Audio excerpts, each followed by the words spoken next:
So I do actually work as an economist in my field and do a lot of financial work in systems. And I have kind of a hobby of just helping people with financial acumen and doing spreadsheets and some consulting. So we had a talk a few months ago, I think it was late January, where I came in, and one of the concerns was to have a talk about teaching the community financial literacy. So financial literacy is not taught in schools. There's only 17 states in the United States that have some form of financial literacy taught in schools.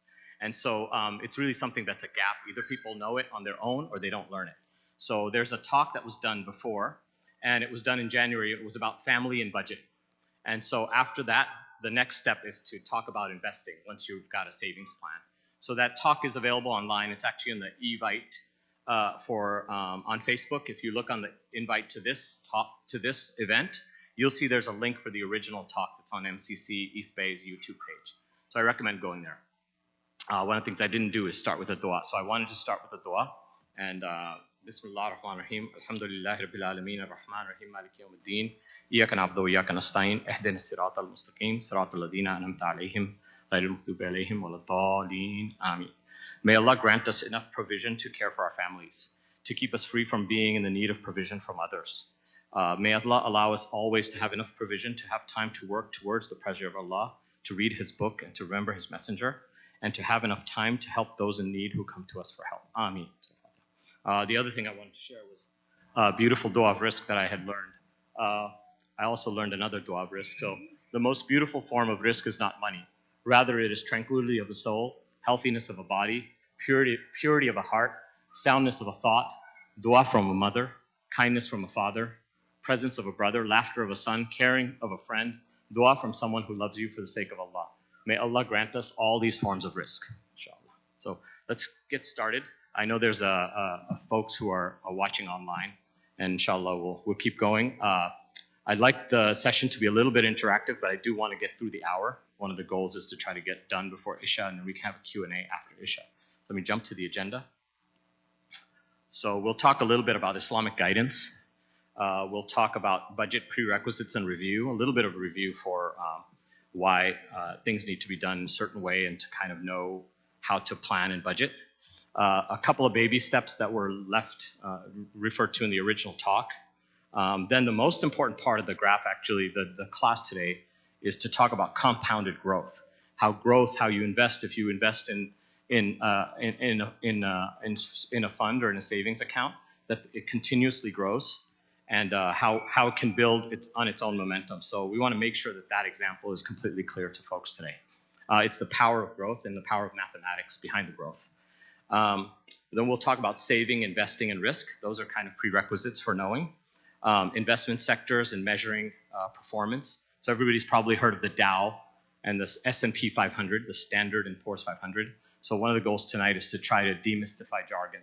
I don't want to use acronyms that people don't know. I want to explain acronyms so that you know what you're doing. And then a couple of sample stocks, a couple of sample utility investing sectors, and mainly staying away from interest, staying away from riba, and how to invest in a halal way and how to do your research. So the prerequisite of this is if you had a friend who told you that he had $10,000 and he was at a car lot and he didn't pass a driver's license test, didn't have a permit, didn't know what kind of car they wanted, didn't really know what horsepower or torque was, didn't know what miles per gallon was, and they said they wanted to buy a car, what would you tell them? Get off the lot. Get off the lot. So one of the things we want to do today is to actually teach you guys all those basics so that you're ready to buy a car, i.e. you're ready to buy a stock. So that's the goal of tonight. It's pretty basic. This is stock and investing 1, Econ 1, stock investing 1. So if you have there might be some financial planners out here or people who have their own firms, I don't know, but I'm trying to keep it very basic. And I'd like the questions at that appropriate level. So let me know if I'm too complicated or too easy. And I'll feel you guys as an audience as well. So that's the goal of tonight. And when people ask me about investing, I want to make sure that they understand some of the things that they need to know before they invest. There's a lot that goes on to it. So let's move on to the first slide. Okay, so the Quranic injunction, we have that Allah tells us that those who engage in riba are actually making war with him. And he talks about four involvements with riba: earning riba and collecting riba from people, okay, paying riba, writing contracts for riba, and witnessing contracts for riba. So these are four things that you can do with riba that Allah says that if you do that, you're making war with him. And this involvement in riba is considered a kaba'ir sin. And the category of kaba'ir sins are lying, cheating, stealing, killing. So it's very serious. So we want to talk about, folks, we want to talk to you today about how to do this in a way that we can avoid displeasure with Allah. Okay? And I want everybody tonight, so actually jumping to my last point, is to sit together, and if you're online, make niyyah to do tawbah. Make niyyah to do tawbah and stay away from riba. I know a family who was looking for a house. They were starting a family, and the husband and the wife made an intention of riba, of staying away from riba. They actually looked online for riba-free investments and riba-free banks. They only found one at the time. I'm talking about 20 years ago. They decided they had a limited budget, and they went to a real estate agent, a bunch of real estate agents, and they wanted to live in a pretty expensive city. They went to the real estate agents in the city, and they said, this is our budget. We want to find a house. We're willing to find a fixer-upper. Every real estate agent laughed at them. Said, no, we can't help you. One real estate agent said, okay, we'll see what we can do. This couple had made tawbah for riba. They didn't want to be involved in it at all. They found a house in their budget that was a fixer-upper. Then they had to fix the house, and they had $200,000 to fix the house. They found a construction company that wanted to be in the Bay Area, that was out of state, that was willing to build their house for a low price and their $200,000 budget. And they built their house and bought their house without riba. Out of nowhere, this miracle happened. So the reason why I'm telling you the story is that make the intention to stay away from it, and Allah will provide. Kun fayakun, Allah can do anything. So there's a couple of other things you can talk about. Saving and investing is actually a plan. It's a strategy. And we have this beautiful example of strategy, of saving in order to protect yourself from harm in Surah Yusuf. In Surah Yusuf, in ayahs 46 through 49, there's the dream. The Pharaoh has a dream. He says there's 7 years of provision, then there's 7 years of drought, and then if you do things properly, you can squeeze and you can eat and you can press oil after 7 more years. So Hazrat Yusuf is called from the prison that he's in, and he actually says to the Pharaoh, it means that you eat from what you need to, and then you save everything else in the first 7 years. Then you store it for the next 7 years and you use it in rations. And then after that, he says you can, if you do that correctly, you can find a strategy and a plan out. So in Surah Yusuf, we have this example. And that's what we want to do investing. We have ups and downs. We have times where we have our jobs and we don't have our jobs. So we want to make sure that we're using the example of the Quran. And then in that, there's also ayahs 54 to 56 where Hazrat Yusuf radiallahu anhu says to the Pharaoh, appoint me as a trusted guardian over this task. He takes the responsibility and says, I know what this means. I will take the responsibility to store. And he builds the storehouses and he preserves the food and the rations for 14 years, and they come out of it. And then he meets with his family. So Surah Yusuf goes on. So that's about saving for a rainy day and being able to make it from times of provision through times of tribulation. The other thing I wanted to point out was another ayah that I saw in Surah Takwir, the overthrowing. It's Surah 81, ayah 4. The Quran says, it talks about the last day. And it says on the last day, full-term she-camels will be abandoned by their owners. So when I heard this ayah in high school, I was studying business, I knew that the full-term she-camel is wealth that's about to double. You have a camel that's wealth, and it's about to give you another camel. And so when we talk about investing, that is an investment that provides a dividend. It provides an income. It actually grows for you. And on that day, it's such a serious day that people fear Allah, that they fear what's happening on that day. They abandon their wealth that is about to double. So it's something that's interesting to me in talking about this ayah is that Allah knows that how much we love wealth and how wealth increases and that's dear to us. So I wanted to talk about investing and show you the ayahs in the Quran that I had heard about or thought about investments. So I wanted to go on and do that. So let's see. I wanted to also review the basics of a very important budgetary graph. And this is called Maslow's hierarchy of needs. It's a triangle, it's a pyramid, and it shows you the priorities of how you need to think about providing and building the wealth in your life. Okay, so the bottom is critical, it's red. And it's the physiological needs. We need air, food, water, shelter, sleep, clothing, and reproduction. So this is Maslow's hierarchy of needs. It's from 1941. It's actually covered in my original talk. And it talks about building the pyramid from the foundation up. The second need is safety.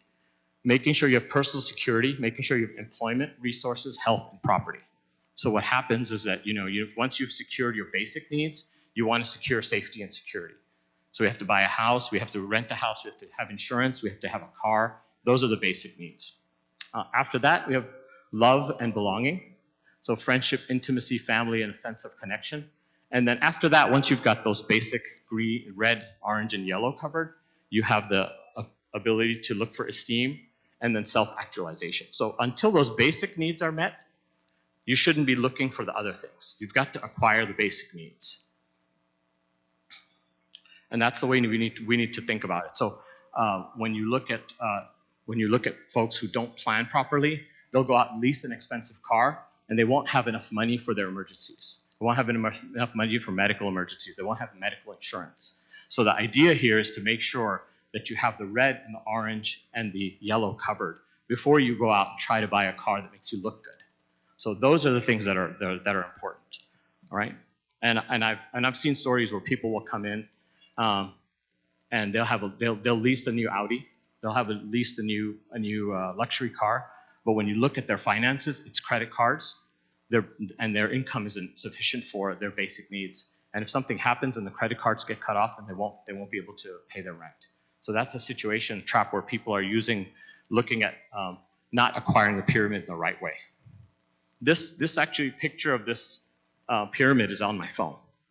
So whenever I make a long-term purchase, I think about this. Where is it? What am I doing? Right? So you have to own your car before and have your rent secured.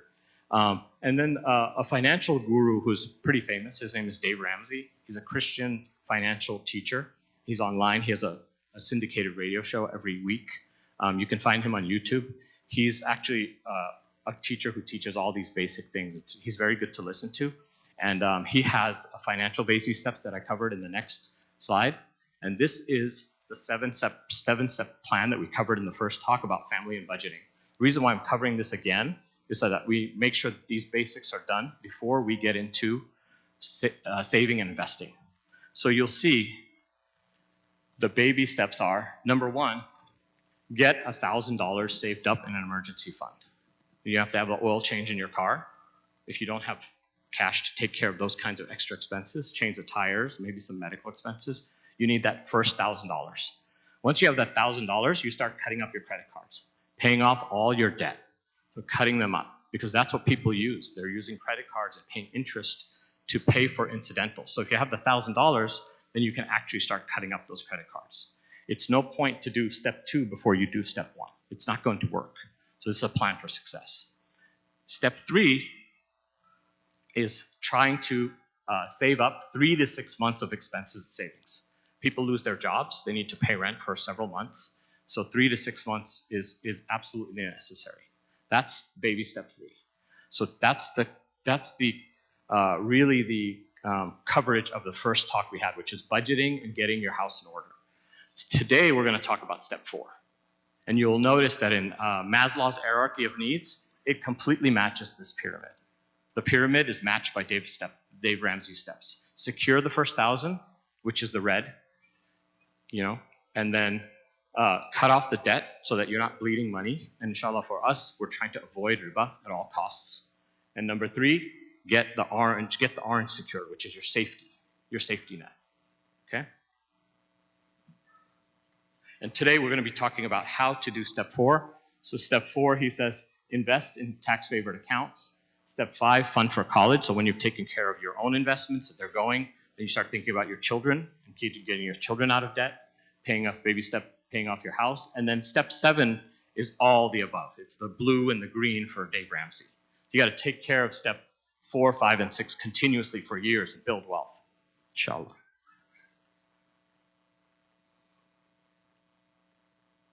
Okay, so this is a very important graph which kind of indicates what's going on in society today. I look at these graphs and try to understand, what's really going on. So if you look at the black graph on the left side, you'll see that the black graph, as time goes on from 1975 to 2015, the black graph is dropping down lower and lower and lower.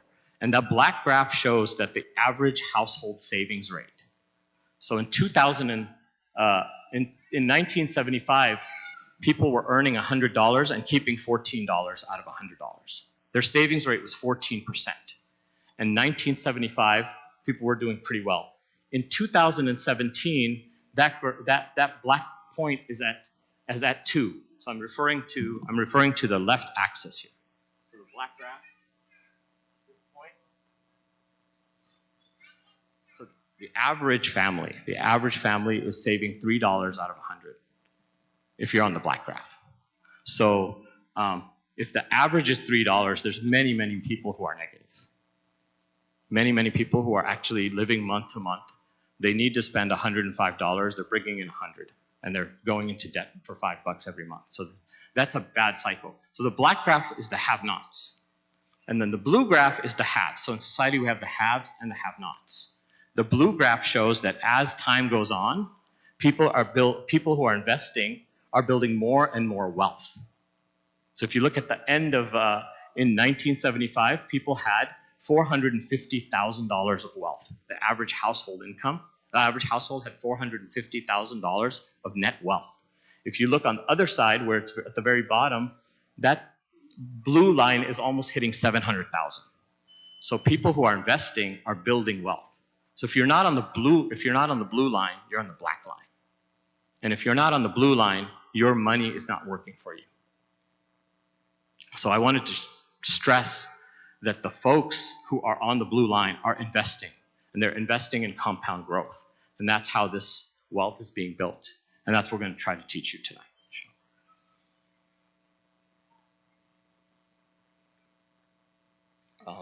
So the black line is also referred to as hand-to-mouth. A lot of people will say this is the hand-to-mouth family. So they go, they earn, it comes in their hand, put it in their mouth, it's gone. There's nothing left over. Okay? So the next graph is something about strategy. This is what most people do. They get their paycheck, and if you look at the top, they get their paycheck, it goes into the checking account, then whatever's left over goes into the savings account, then whatever's left over they don't know because they don't budget. They don't have a plan. So that's I don't know, question mark. And then whatever's left after that is, oh no, we don't have enough. So that's the typical behavior of many, many people. And I think I shared the statistic last time that 40% of Americans, and we're a very literate society, don't actually have a budget.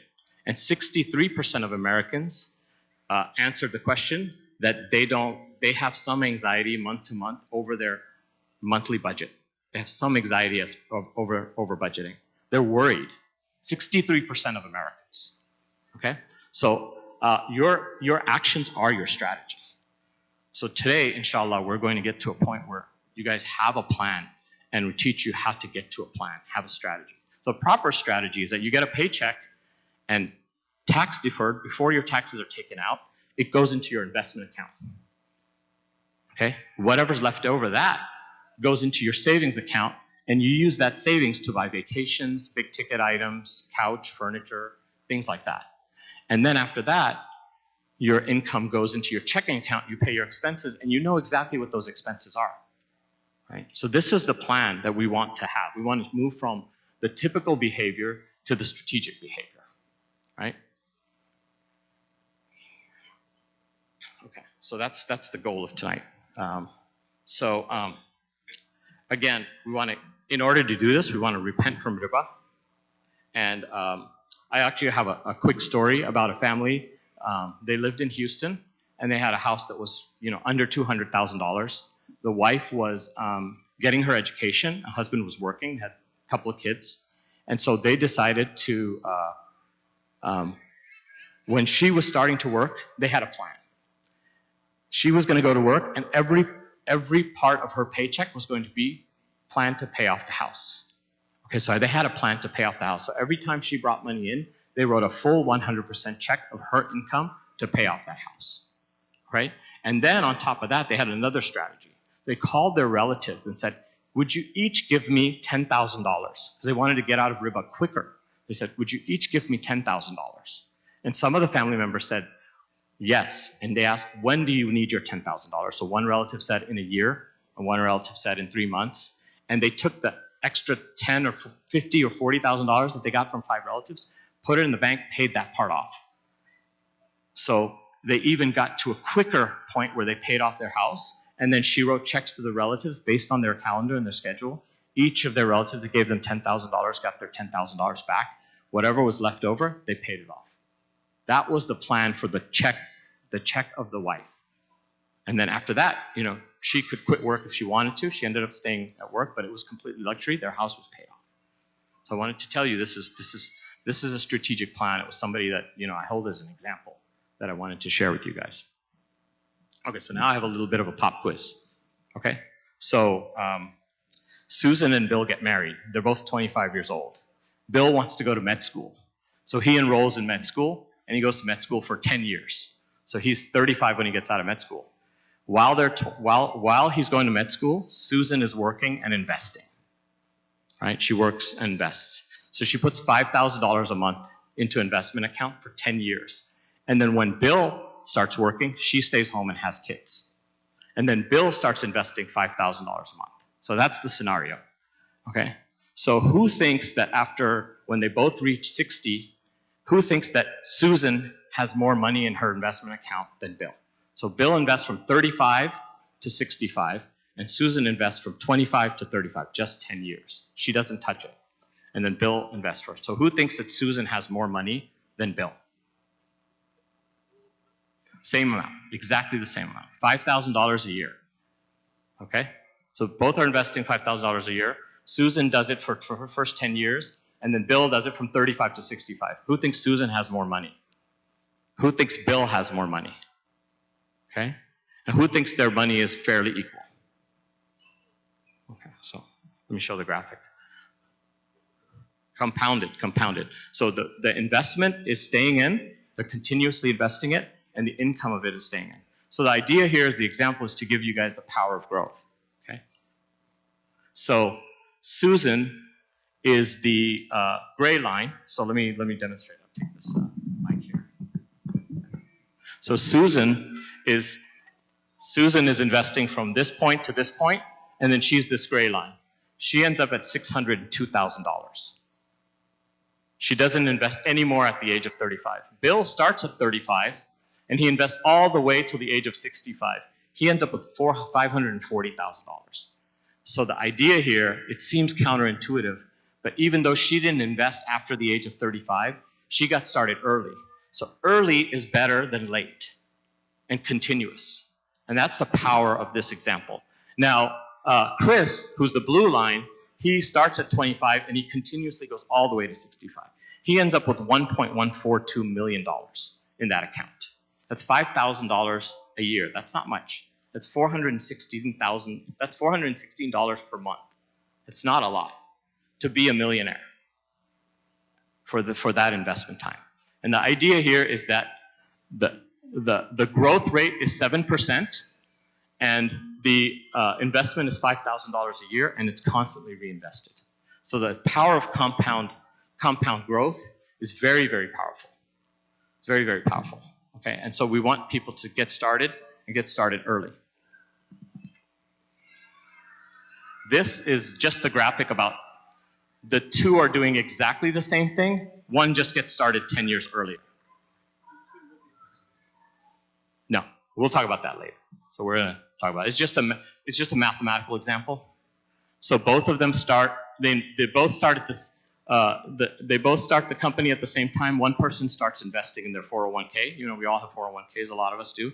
They invest in their 401k. One person waits till they're 35 and they get to 200,000. The other person, just by starting 10 years earlier, they get to double the amount. So 10 years early gets you to double the amount. Okay.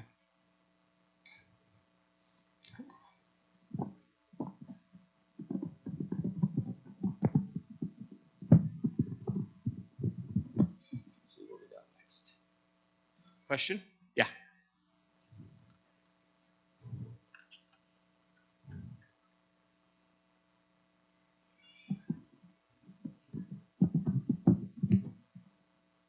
Yes, yes. So we're going to talk about that. The question was that if this is an example for 401k, there is a possibility that this value will drop. So this is average growth over the whole life, right? But we'll show you the market and some of the risks. We're going to get into some of those things. I just wanted to. This is all sort of prerequisite to get you guys to understand some of the power of investing. Go ahead. With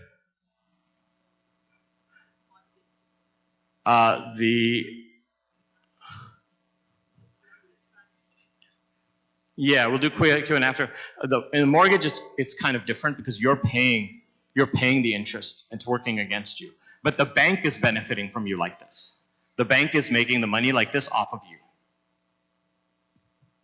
So it's a double-edged sword. If you invest, you make the money. If you don't invest and you pay interest, you're losing the money at this rate, in a faster and faster rate. Okay, so we're going to get into. Next, we're going to get into just a simple graph that shows the earlier you invest, this is how much you need to invest to get to $1 million at the age of 65. So if you start earlier, you only need to do $361 a month with the steady growth model, just mathematics. If you start later, you have to start investing. At the age of 40, you have to start investing $1,400 a month to get there. So the later you start, the target of $1 million is harder to get to, right? Okay.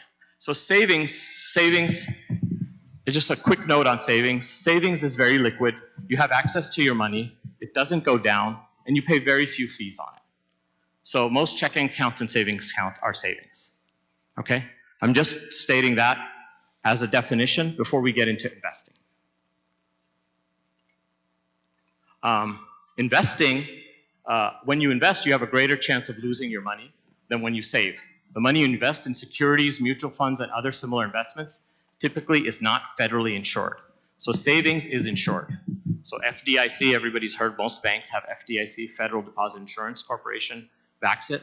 So savings are insured, and investments are not insured.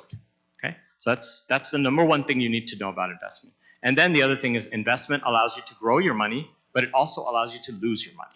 So you have risk and you have reward.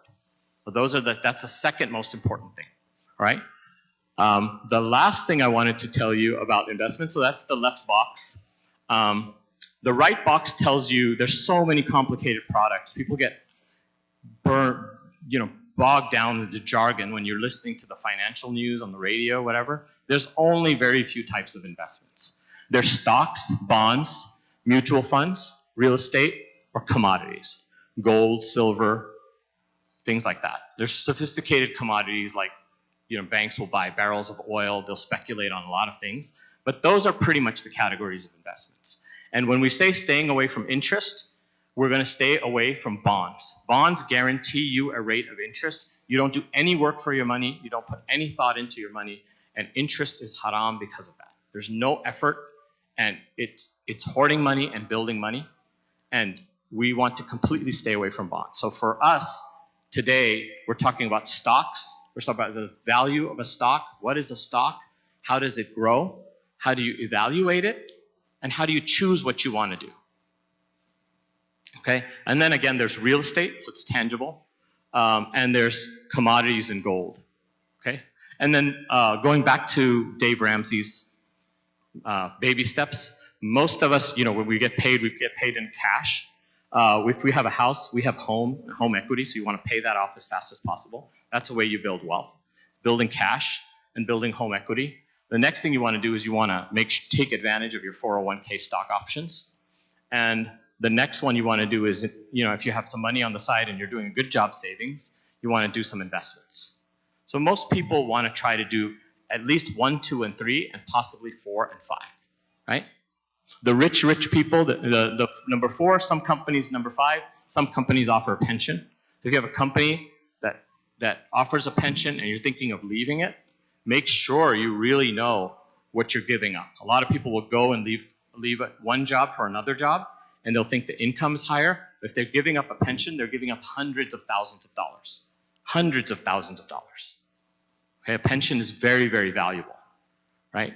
And then real estate holdings, if you have the ability to buy more real estate, that's another way. And then commodities, gold and silver, and then you have the Rothschilds and the king of Saudi Arabia who buy art and yachts. Those are the things they invest in. So these are the kinds of things that you can do as an investment. All right, how are we doing on time? Oh, 25 minutes, okay. I need to get to the investment part, okay? So this is the difference between stocks and bonds. How do you evaluate what you're going to buy? We're going to stay away from bonds, and when we buy into a company, we're buying a stock. You should act and think like you're a partner in the company. What is the company doing? And you want to make sure that you look at a couple things. The most important thing is SWOT. Strengths, weaknesses, opportunities, and threats. Okay, Uber has a threat. It's called Lyft, right? You want to know if you're investing in Uber, what is Lyft going to do? If you're investing in Apple, what is Samsung going to do? What are the strengths of the Apple, and are they going to come out with a watch? And do you think people are going to buy that watch, or are they just going to buy the next iPhone? That's their strength. That's where they go to. Okay, so you got strengths, weaknesses, opportunities, and threats. You should definitely look at those things as you think about a stock. Okay? The next thing you're going to look at is management. Okay, Steve Jobs passed away. Who is Tim Cook? Does he know what he's doing? Okay, that's the Apple CEO, right? So you need to look at the management. Quickly going down the list, you want to look at their competition. You want to look at their profit loss. If you can, you want to look at the value of the company versus the stock you're buying. So is Apple worth $212 a share right now? I do not know. But you should know. Don't just buy it because someone else will come later and you're hoping that you buy it at $212 and someone will buy it at $230. That's what most people do. Oh, I'll just buy it. I think someone else is going to buy it at $230, so I'll buy it at $212. Is it worth $212? Because if the market corrects itself, it will be worth $185, and you will lose 30% of your investment. So these are very, very important things. You get caught up in the stock market, sort of like a casino. Just keep playing, and somebody else will come along, and you'll take their money. That's not how you should invest. And then the last thing is you should look at tax laws and regulation and acts of law. That's very, very boring stuff, but a lot of companies will have disclosures, and they'll have things called matters of risk and matters of concern, meaning this law is going to change. So in the airline industry, laws and regulations are very, very crucial to their profits. Their profit margins are thin. So if you're going to buy an airline stock, you need to know. If you're going to buy a telecommunication stock, you need to know. Uber and Lyft have a lot of regulation going on right now. I don't know what's going to happen, but a lot of countries and cities are getting a little bit tired of this Uber and just Lyft going all over the place, causing congestion and all the stuff they're doing, right? So that's very important when you look at stock. Risk. Okay, all investments involve taking on risk. It's important that you go into the investment in stocks, bonds, and mutual funds with the full understanding that you could lose all of your money in one investment. Okay, so that's my disclaimer for tonight. I'm not giving stock advice. I'm not giving investment advice. But this is very, very important. Do you have a quick question?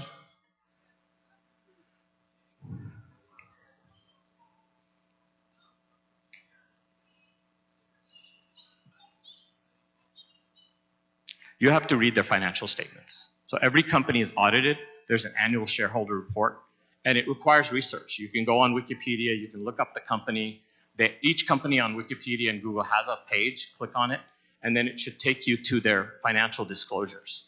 So this is sophisticated stuff. But what I'm trying to stress here is that you need to do the research. Your money is on the line.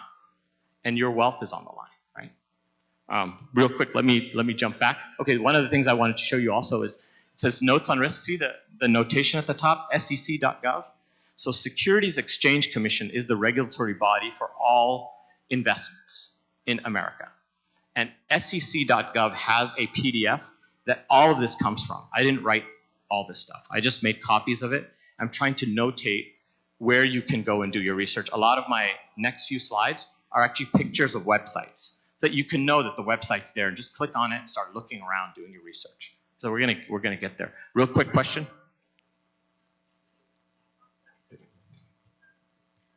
The 10Q, the 10K, matters of risk, matters of concern. That's a very important one.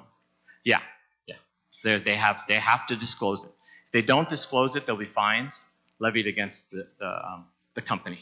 And I actually write those for my company. It's very, very sophisticated. So even when they're written, they're very sort of cloaked. They're not just going to say, hey, we're scared of this going on. They're going to say it in a very financially cloaked way. Brothers, sisters, let's hold our questions until after Isha, because there's a lot of people on live stream. We'll go around the mic after Isha, and I will. Everybody can hear you. Yeah, thank you for the reminder. Okay, so we're jumping into investment now. Okay, so this is a very, very important graph. This is not the pickup line that your stockbroker is going to tell you. They're not going to call you and say, what's your appetite for risk? Because they're trying to sell you stock. They are making money on you investing. So every time you invest, they make a percentage of the stocks, a percentage on the stocks that you buy. So this is the stock risk reward matrix. Sometimes it's a 9-box matrix. In this case, it's a 12-box matrix. And it shows you that the farther you go out on this axis, the more reward you want, the more risk you're taking, right? And these are the high-risk sectors, right? And so when you look at something like utilities or real estate, they tend to be stable. They tend to be down here in these quadrants. You don't make a lot of money, right? It's not quick money, but it's also not a lot of risk. And then when you get into the NASDAQ funds, the funds that are technology companies that can either make millions of dollars or run out of funding and shut down. That's the dot-coms that come and go. There were 3,000, I think I mentioned this before, in a couple year span between 2011 and 2014, there were 3,000 venture capital investments in companies. 39 of them made it. So if you're going to play ball in that red box, you have to put a lot of money out there to make a little bit of money, right? And venture capitalists want 100 times their return. So when they invest in a company, they want 10 times their return quickly, then they want 100 times because they're trying to hit it big. So this is a very important graph. So you want to think about what you want, how you want to play before you start to play. So remember my example, you're on a car lot, you have to know what kind of car you want to buy. It's very different. The stocks are just like cars. There's so many different products out there. Okay, so we talked about savings, investment. Now we're going to jump to investment sectors. So you have to know your risk, and you have to know what kind of investment sector you want to play in. Look at that graph on the left, on the far left. That is a spaghetti graph, okay? It shows the volatility of every one of these sectors within a 1-year time frame. And the starting point is a year ago. So they all start at the same point, and they show you whether that sector went up or the sector went down. So some of these sectors here, consumer staples, information technology, healthcare, they averaged and did pretty well. They're in the green, right? The other ones are in the red. So if you pick utilities, you're kind of on the borderline. You pick consumer discretionary real estate. Real estate didn't do too well last year, in the last calendar year time. So you've got to know which sector you want to invest in, right? Do you believe in healthcare? Maybe you're a nurse, maybe you're a physician's assistant, and you know what's going on. If you're comfortable in that sector, play in that sector. Put your investment in that sector. That's what I meant. I didn't mean play in the sector. And then these are every day, if you click on this page, CNN Money, I've cited the website. Click on CNN Money, you go down, you see sector performance. Every day it changes. Every day it's tracked. So decide what sectors. Maybe airlines aren't here, but tends to be that communications, health services, consumer non-durables, these move up and down all the time. Technology services actually went from, while I was putting together PowerPoint, this went from number 1 to number 8. It just jumps up and down every day. Okay, so you've got to know what your risk appetite is and what you believe in and what you know about. Okay, so now we're going to start investing. So we can pick a single stock. You can buy a single stock. Most companies, if you have a 401k, they will give you the choice of buying the stock of your company. So if you work for Twitter, you probably get Twitter stock with your paycheck, and you can elect how much Twitter stock to do. Or in your 401k, they'll give you a choice for Twitter stock or growth stock and bonds. You'll have a menu of options. So we're going to talk a little bit about what these different options look like. All right. So this is, so I wanted to give a note here about the Dow Jones. So the Dow Jones and the Standard & Poor's 500 are two thermometers for the economy. That's all they are. They're made up numbers. So Apple, Coca-Cola, Visa, MasterCharge, these are the top 30 companies in the world that are part of the Dow Jones Industrial Average. It was just invented back in the 30s or 40s. It's 30 companies. They put the price of the stock in there, and every day they come up with a point number. And everybody looks at, if you listen to the radio, you'd be like, oh, the Dow is up 500 points today. The Dow is down 500 points today. Oh, things are doing good. Trump talked about tariffs with China. And this thing moves up and down and up and down. And the Dow Jones moves like a roller coaster. You can see from 1997, the purple line is the Dow Jones. And that's how it's tracked. So if you put $10,000 into the account in 2000, you'll have something like $60,000 at the very top. So it's gone up 6 times. And that's just the Dow, right? So did those companies become 6 times more productive? Probably not. It's the price of the stock. Like I said, Apple, you buy Apple at 212, doesn't mean anything. And someone comes along and wants to buy it at 230. Doesn't mean anything. They just feel like it's worth more. It's just a price. It's become a commodity. So what's happened is that stock trading is like commodity trading. People are just sort of gambling on the casino, hoping to make a new buck. So you've got to invest what you believe in. Okay? So most companies will give you their stock. So I work for PG&E, Pacific Gas Electric Company. I'm offered their stock, or I'm offered a bunch of different funds. I'm offered 23 different funds. And one of the funds is the Dow Jones fund and the Standard & Poor's fund. So it's just a ruler. Okay? And it's a composite. They call it a composite fund. It's just like you could buy one donut or you could buy a box of dozen donuts in variety. It's a big box of variety of stocks put together, and they show you what it does. It's a standard. So like a ruler and a meter. Okay, so this is the Dow Jones. And most 401ks will give you this option. They will give you the Dow Jones Growth Index option. They will give you that. And you can see that this is a little more aggressive. If you see the blue line, the highs are a little higher and the lows are a little lower. It's dipping up and it's dipping down a little bit more than the Dow. And the reason is these Vanguard guys are trying to build their reputation of having a more aggressively managed fund and make more money than the Dow. They're trying to do better than the Dow. They're trying to beat the market, but come up with a fund that's just like the market. So now if you want to buy this, the question is, how do I stay away from riba? If I'm in this, what do I do? So if you click on the page, you'll see that the chart has overview, interactive, performance, and the most important ones are at the bottom, at the other side, holdings and costs and fees. So if I click on holdings, you'll see here that this stock at that day, it shows you what it's made up of. So the Vanguard fund is showing you, what's inside our fund. And it shows you that it's 100% stocks and no bonds right now. That might change in a few days if they decide to panic and buy some bonds. But right now, when you buy it, you should look at this fund and decide whether you want to protect yourself and stay away from interest. This is a good one, right?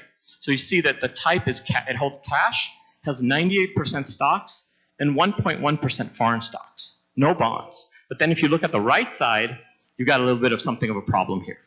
So it's mimicking the Dow, so it's doing Apple, Amazon, Facebook, Alphabet, Visa.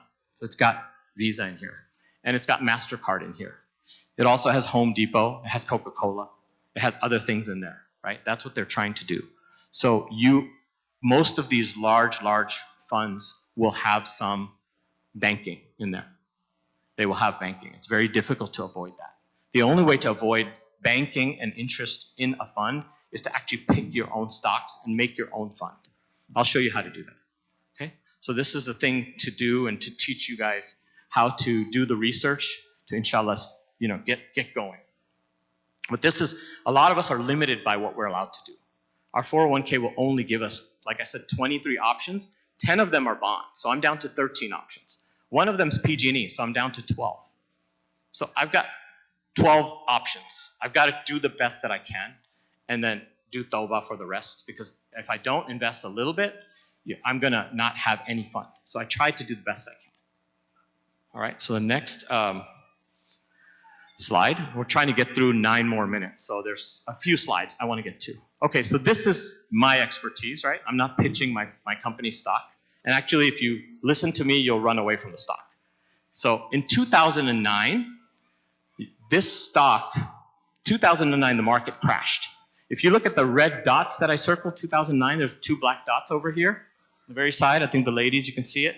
If you had $10,000 invested and the market crashed, PG&E was at $9,845. It didn't really go down.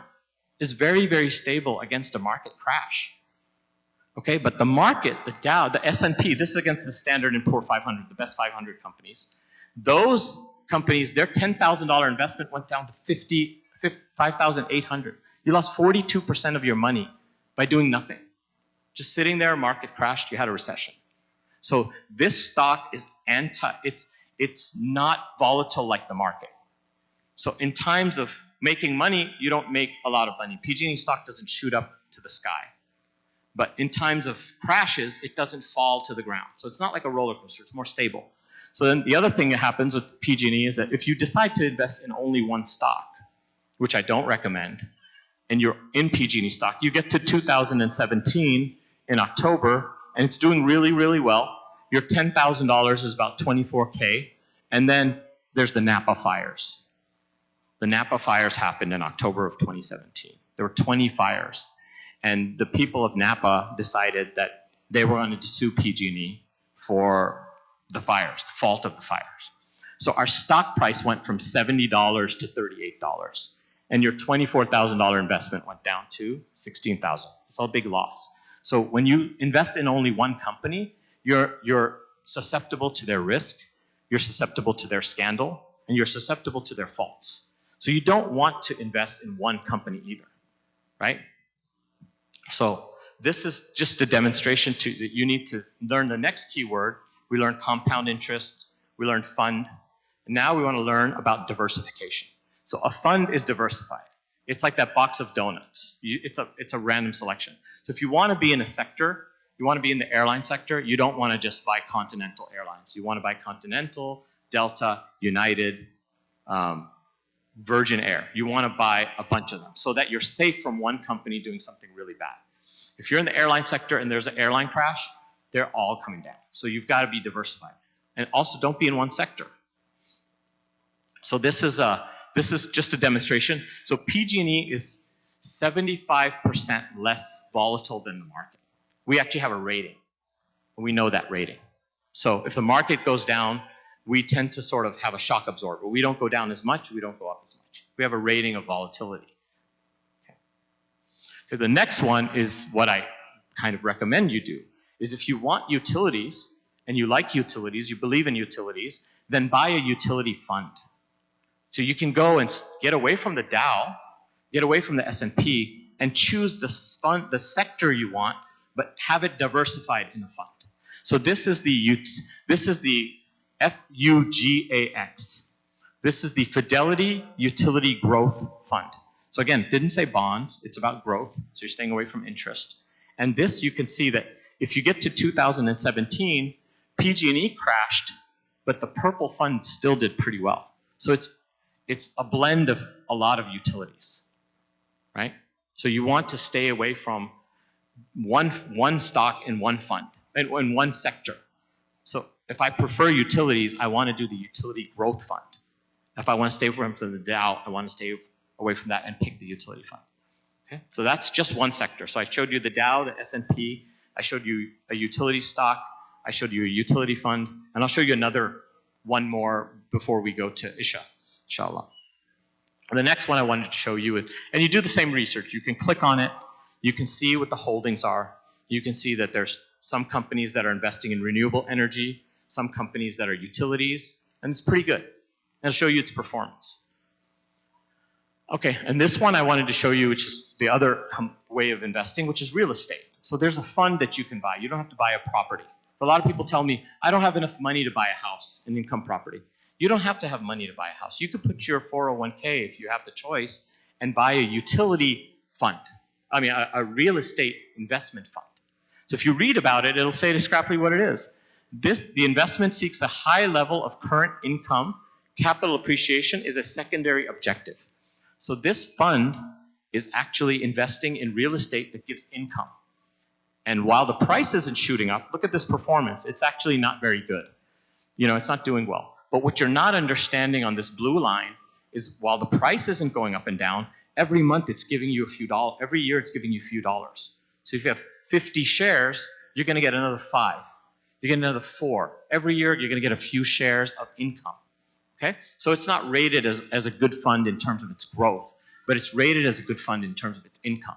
And that income leads into that compounding graph. So the more income you get, it's kind of recycled and keeps going. Right? So this, you can see here, that if you don't want this fund, if you want to stay away from riba again, you can go to the holdings and decide, you know what, I really like public storage. I know that Americans are really, they like to buy stuff, too much stuff, and then they don't have enough room in their house, so they go and put it in a public storage unit. Once they put a public storage unit, do you ever hear of anybody getting rid of their stuff? No. It's a solid investment. I'm just, you know, hypothetical. So you can go here and you can decide that I'm just going to buy these 3 funds here. I'm not going to buy the whole fund. I'm just going to buy the ones that are there. So all the research is there on the internet. You can go and look at it. Okay, so this is what I wanted to demonstrate tonight. This is what I wanted to show you guys and give you an overview for, is how to approach this. How to approach it in a halal way, inshallah, that protect our families, protects us from receiving interest inadvertently, doing our best that we can do in order to invest wisely, and then, you know, the barakah and the provision is from Allah. But you're doing your part. You're doing your part with the best intentions. And may Allah protect our families and allow us to earn His pleasure in doing the best that we can to do that. Let's see how I wanted to. Right on time. How am I doing, Munir? 2 minutes. Okay. All right. So again, it's a very, very, like I said, stocks should be thought of as an investment in a company. If I came to you and said, give me your money, you're going to ask me a bunch of questions. Don't just throw your money in stock. And what happens now is that the markets are treated like commodities. So what's happening with these big 6 banks, investment houses, they are running AI. Artificial intelligence. Look at this headline here. Like it's something good, right? The first ever managed fund by a robot is here. So far, it's beating the market. So they're trying to tell you that this friendly little robot, you know, it's doing pretty well. He's beating the market. He's not beating the market. This is a rigged game. He is not beating the market. He is beating you. And he will beat you every time.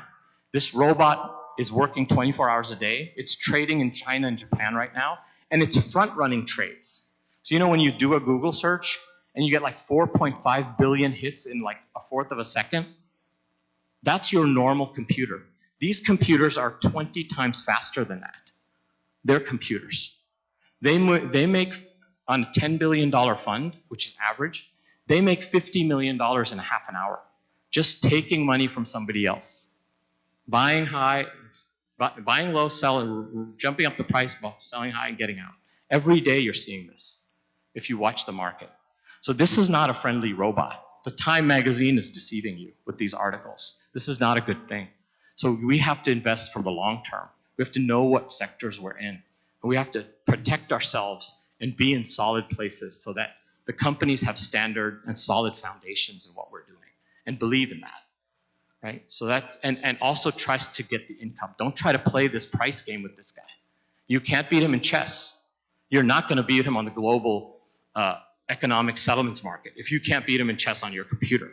There's no way, no way. These are the biggest, most richest people, the smartest people in the world.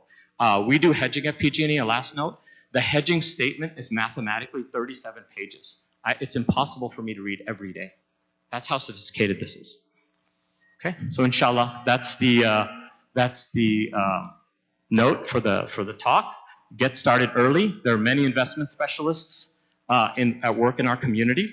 One of the things I want to say is if you go and meet a stockbroker, make sure they have the heart of a teacher and not the heart of a salesman. Don't let them tell you what to do with your money. Ask them to teach you what you can do, what you should invest in, what's good, and what's the future outlook. If they can't answer the questions in this bottom bullet here, the bold bullet, they need to tell you the benefits, the pitfalls, and the potential scenarios of all your choices. And then there's some bullets down here for the best different online investment. So anyway, Assalamu alaikum. Thank you for your attendance. Inshallah, may Allah protect our provision, our families, and allow us to gain His pleasure. So we're gonna, Bismillah, we're gonna restart, and we're gonna do 2 questions from the sister side, and then we'll ping pong back to the brother side, and then we'll keep on going back and forth, inshallah. So I'm gonna just hand the mic over, and I'm just gonna hand the mic over to you, sister, and then you can be the moderator. Assalamu alaikum. Jazakallah khair for this talk. I had one clarification question and then an additional question. The clarification was when we were talking about real estate investment trusts, you said something along the lines of if you want to avoid riba, you can invest in individual, investment holdings or real estate holdings. I didn't know that there was actually any riba involved in real estate investment trusts. And if you could speak to that. Is it open? Is it on? I just wanted to make it clear that most investment in real estate is done through loans. So those companies are financing all their properties that they're buying through loans, right? So, raise the volume? Okay. So I wanted to make it clear, jumping to the Aberdeen Fund. And again, I wanted to introduce you guys to Vanguard, Fidelity, Aberdeen. These are all companies that have products. So this is the real estate fund, Aberdeen. And the holdings there, most of the companies are buying public storage. When they finance a new facility, they're buying it through financing through loans and banks. Everybody's financing, working cash. Every company is doing that. But on your side, your transaction, you're looking for income, right? So you have to do the best you can for that. So I'm saying that my point was if you're not comfortable with some of the financing options that are there, you can go to the specific company and just select the companies that you want.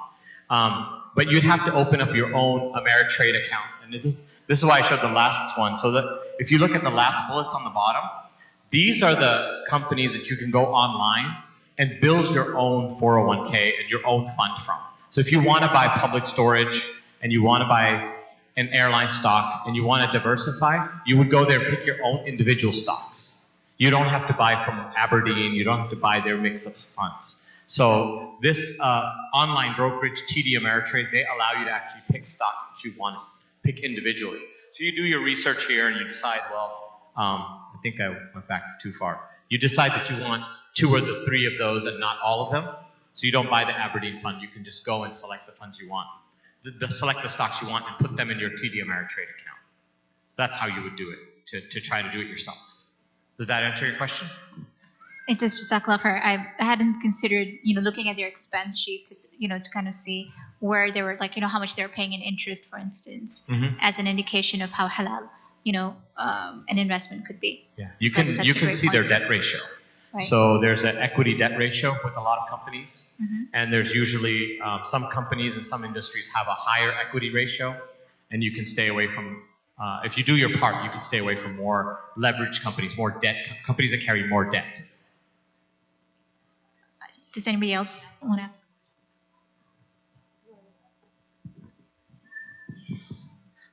So just a quick question. So my school district offers a 403B, but it's a huge list of different ones, and I have no idea which one to choose. So yeah, you will get a selection of funds. So bonds are bonds, or they are. And then if you eliminate those, you'll probably have, I'm guessing, a selection of usually somewhere 40 or below funds. And then they'll usually have a couple of key words in them. And if you go back to this, the reason why I showed you the names is if you go back to Vanguard, you'll see that usually they have a name and then they have growth index. Mm-hmm. So growth index means it's focused on the growth of stocks and it's index fund. It moves up and down with their price. Mm-hmm. And then the other one is utility. This is a utility, I think this is utility mutual fund. So this is a utility index. So you use those terms. If you look at your funds at your 401(b), you'll have a selection. And in that, they'll say high cap, meaning large companies, what's cap? Market cap. It's how much the company's overall stocks are worth. So there's high, medium, and low. You'll have those for index funds.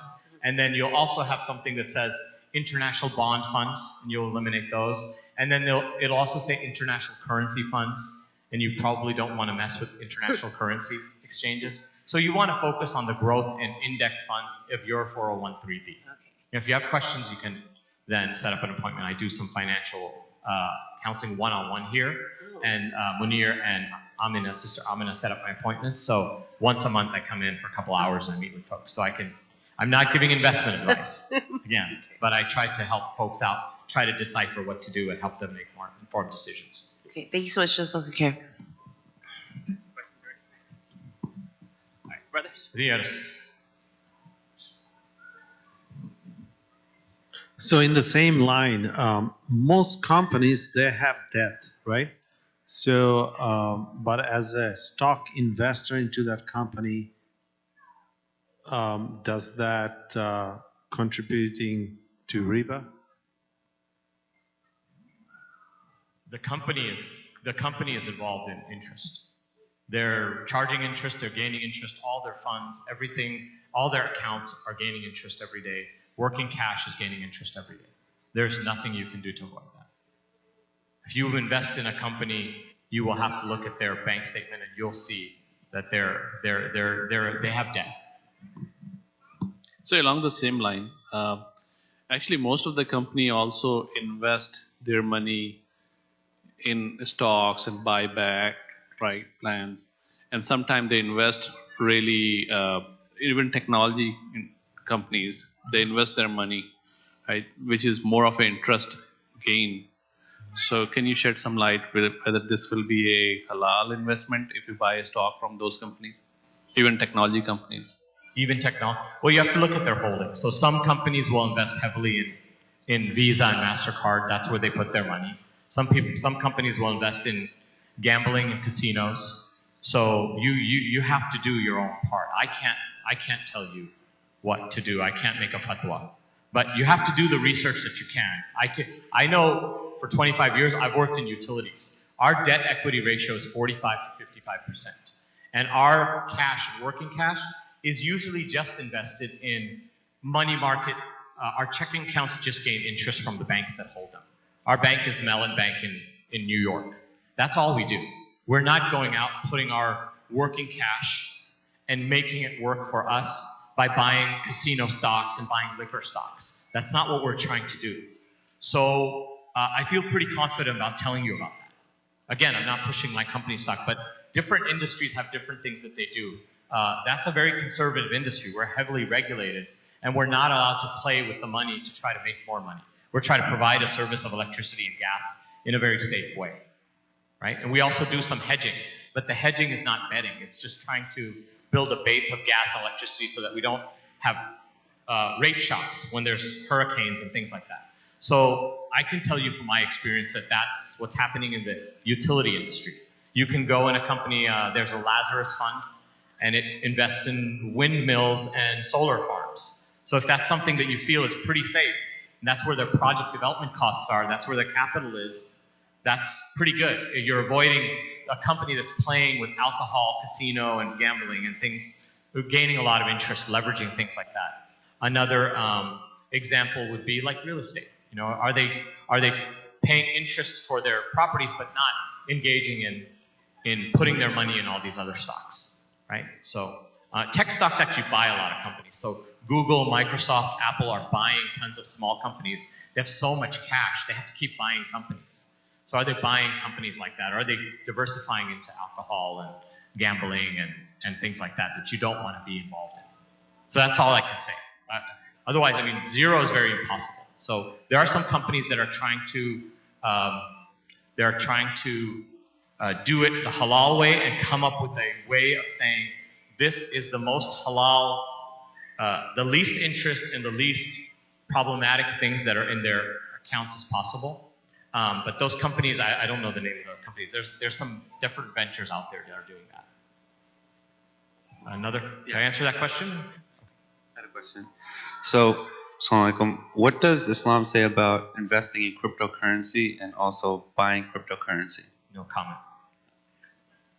I'm not giving any fatwas or anything like that. I'm just giving analysis of stocks and things like that. So I'm not going to comment on that. We go to the sisters, I'll come back. Assalamu alaikum, brother. Welcome. So, given the fact that we live here in the Bay Area where house prices are very expensive, so if one was to wait until we save enough money to buy $800,000 or $1 million home, it might take us until we retire. So we'll be renting and paying to someone else. So then we kind of force, if we want to live here, to take a loan and pay interest. So is this considered as riba? Paying interest on a mortgage is riba. Yes. Okay. Jazakallah. There is an alternative. I've seen a presentation from Guidance Financial, and there's also UIF and Amin Housing. Those three names I will say because I do know that they're. I know that people who are really specialists in halal contracts and evaluating the way the contracts are written actually have approved these three institutions, and they have a Sharia compliant lending program which is based on co-ownership. So you and the bank, you put down a down payment of 30%, the bank puts down 70%, you co-own the property, just like your father would own 70%, and then you buy back the shares based on a formula which is not based on interest. So it's called the co-ownership declining balance buyback program. Okay. And that's a mouthful. Co-ownership declining balance buyback program. Okay. So there's a couple of things: university, guidance, Amin. So I can give you University guidance, UGI? university financial is one. Okay. Guidance. Oh, it's separate company. Yeah, guidance financial is another. You just have to Google Sharia, no riba, guidance financial, or university, UIF, university, something UIF. Okay. And then the last one is Amin Housing Cooperative. Okay. In Santa Fe. Exactly. So those are the three that I would recommend for staying away from mortgages. Sorry, and then I would actually advise against Amin Housing, having got out of them, but that's another story. My other question to you, I have this other question in terms of, is there a way of like cleansing, like potentially a percentage of the income that comes in, that you can estimate from riba and then giving that away to be, to take precautions against having that, weigh on you, right? When you're investing, that may be like, once a year at some point in time assessing what's the percentage of investment in a particular, mutual fund from in banking or credit card industry, and then what percentage of, gains have you had, and then giving that away as a way to. I don't know the ruling on that. You can talk to Imam Tahir, who's affiliated with the mosque, or Sheikh Rami, if you have a specific question. Those numbers are very, like, knowing how much of what stocks you've bought and how much of that could be problematic income, and then figuring out what to do with that problematic income to give it away so that it's not on your, on your record with Allah. That's not what I can tell you. But I can tell you that if you want that kind of guidance, you should probably set up a meeting with Imam Tahir and stuff, and figure out a plan for your zakat and sadaqah on top of your zakat, so that you can get that income out of your wealth. Hi, I have a quick question for some of the website when you're gonna buy stock, like Yahoo Finance. There are like quite a few value, like price per earning per stock. You know, it's like so many information. So do you know which value are more important when you're gonna check the stock, and if you wanna buy it, if you wanna invest on that? Is there any like 4 or 5 parameter that you check that and you get idea how company is doing? Yeah, so the most important number is the price earnings ratio, PE ratio. It's price over earnings, and then their dividend payout. So every company has a policy, a stated policy, and a history of what their earnings and profits are, and then based on those earnings and profits, how much shares they give to their employees in bonus plans, and how much money they return to the shareholders in terms of dividend income. So you want to look for, again, growth is you buy a $50 stock and you're hoping it's going to be $70, right? And an income is that company's $50 stock gives you a $2 dividend every year. So if you buy 100 shares, you're going to get $200, $2,000, in dividend income every year. You get that reinvested and compounded. So price earnings ratio and dividend payout are very important. And then risks. A lot of people don't like regulation and they don't like taxation. Those things determine the future of companies very, very dramatically. And so those are things that in the industry they try to look at. So you've got a couple of those things. If you go to Fidelity, they'll do a research on each company. Like when I tell you to click on, let's say Yahoo, you can go on Yahoo and actually look at their stats and their balance sheet, and you can see the Wall Street write-up by different Wall Street. So Fidelity will have a write-up on Yahoo, and it will say, this stock is a buy, hold, or sell for the next quarter, for the next year. So they're giving you investing advice. And then you can read that and decide if you believe it or not, if you think it's reasonable. So every stock has a you can look at every stock and say, is it a buy, sell, or hold? And read its risks, and they'll actually write up for you. So one of my cousins works for Fidelity, and he's a manager in the utility and airline sector. And every day his job is to make sure he's doing the write-ups for all the utility companies, utility funds, and airline companies and funds. That's his job. So you can go and read the Wall Street write-ups of those companies. And that's a good way to go.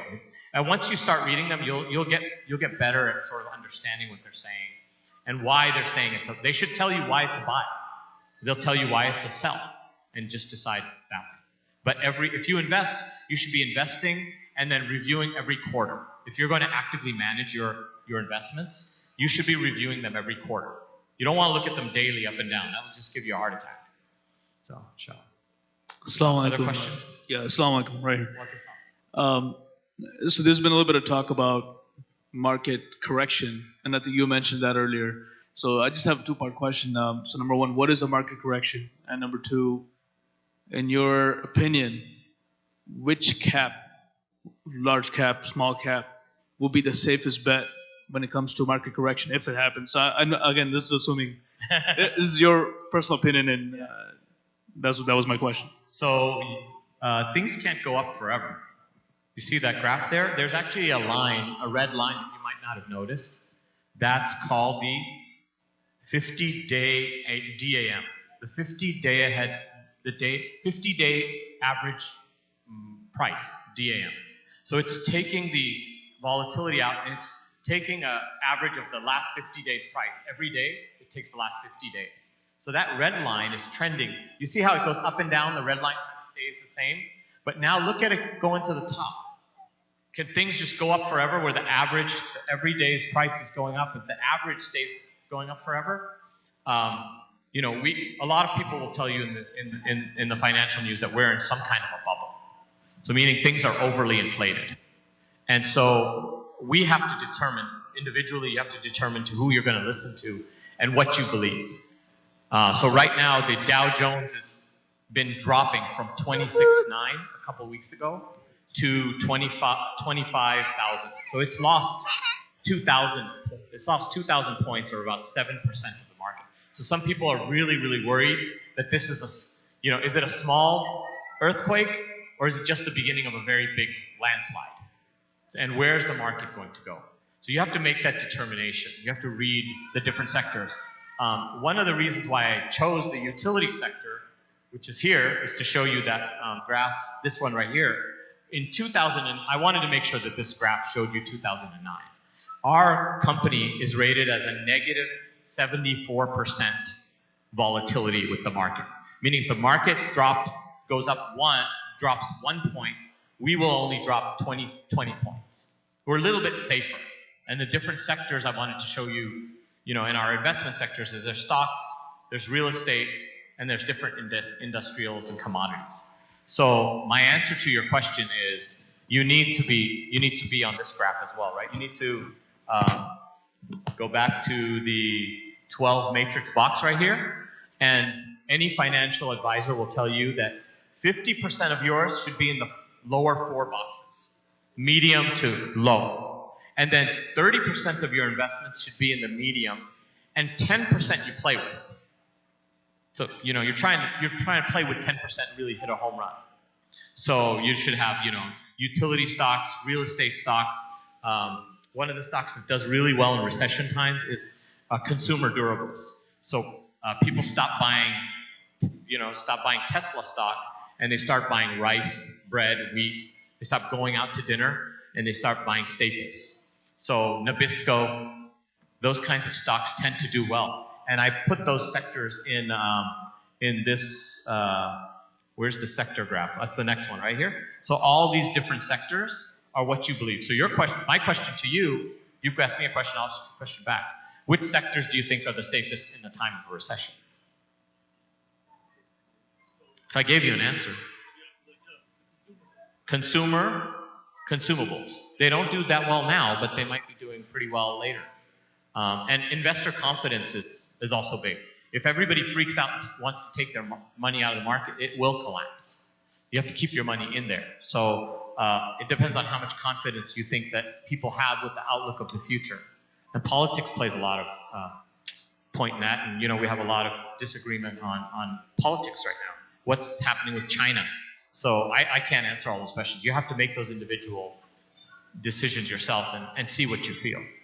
I will give you a shocking stat though, that right now the markets are trading at 2.5 times the revenue of all the companies in them.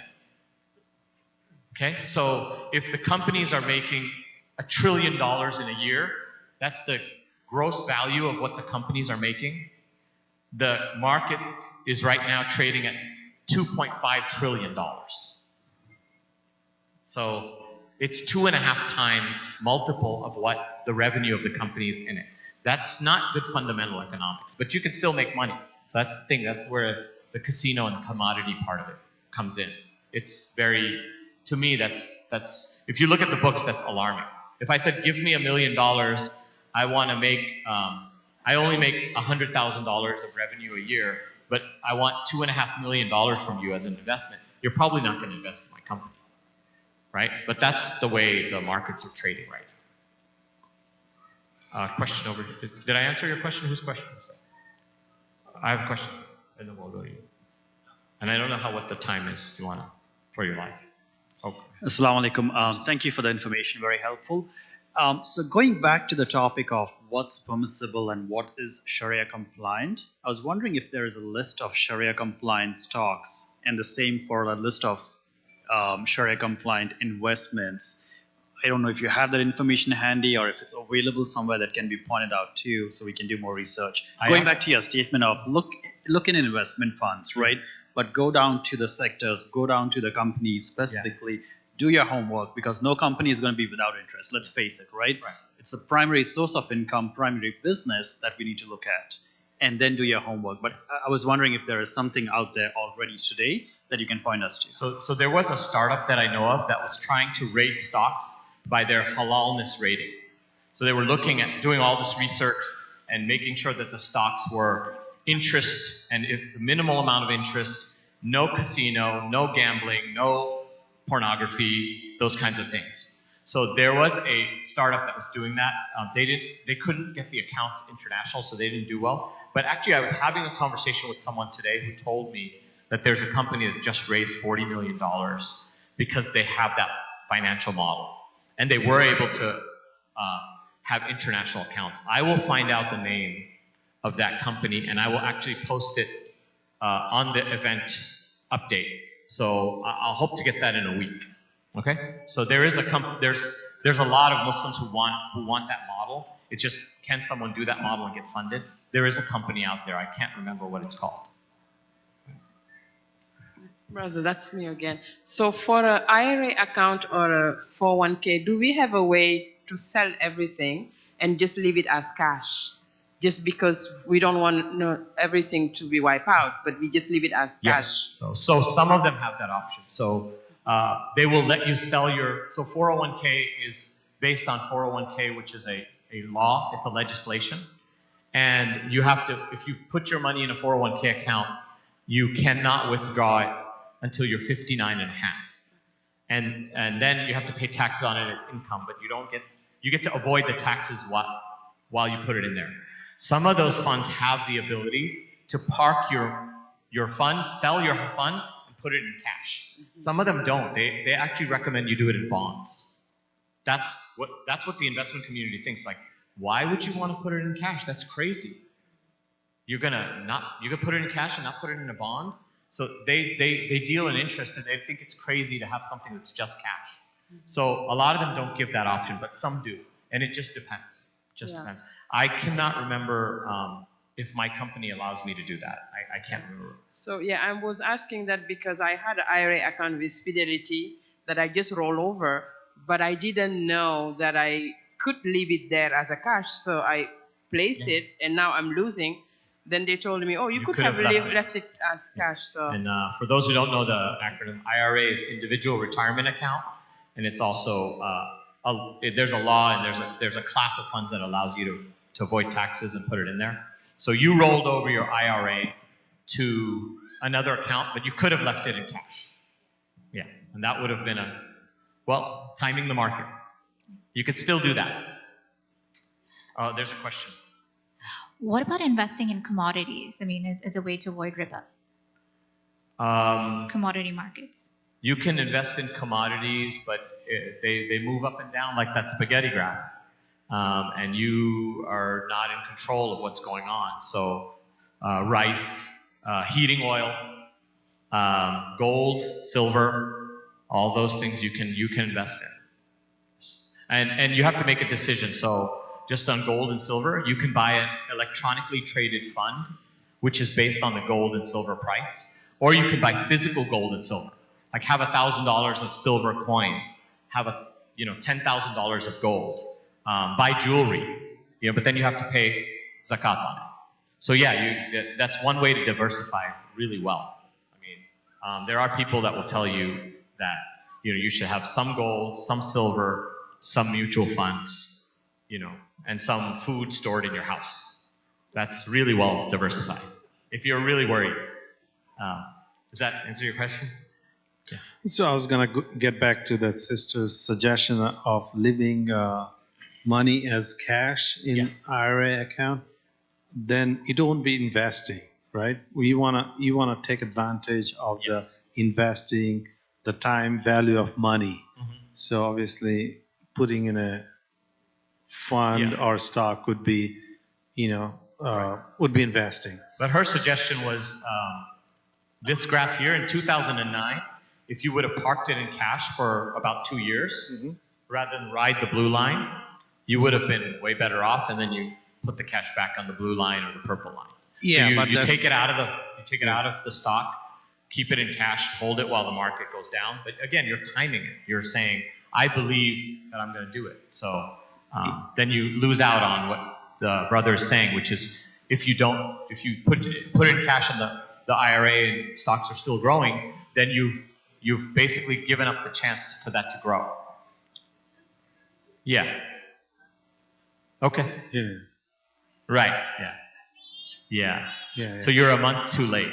So I was going to add, there is other options for IRA, which is self-directed IRAs, which gives you a lot more flexibility on different types of investment you can do as well, if somebody chooses to. Yeah. And there's a lot of good brothers in the Muslim community that are certified financial analysts. They have companies. You can get their cards from MCC and go meet with them, and they'll do the whole financial planning for you. They'll do IRA. There's college funds. There's 401k funds. They'll tell you the tax. I personally have a hard time with taxation policy. It's not my favorite thing to read. So they are really up on the tax laws. That's what their expertise is far beyond mine. I know one brother. His company's name is Total Wealth Management.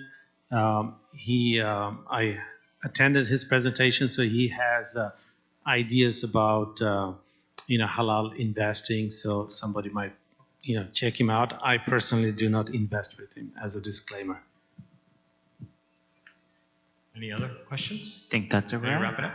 Okay. Well, thank you all for your attendance. Inshallah, this is hopefully helpful.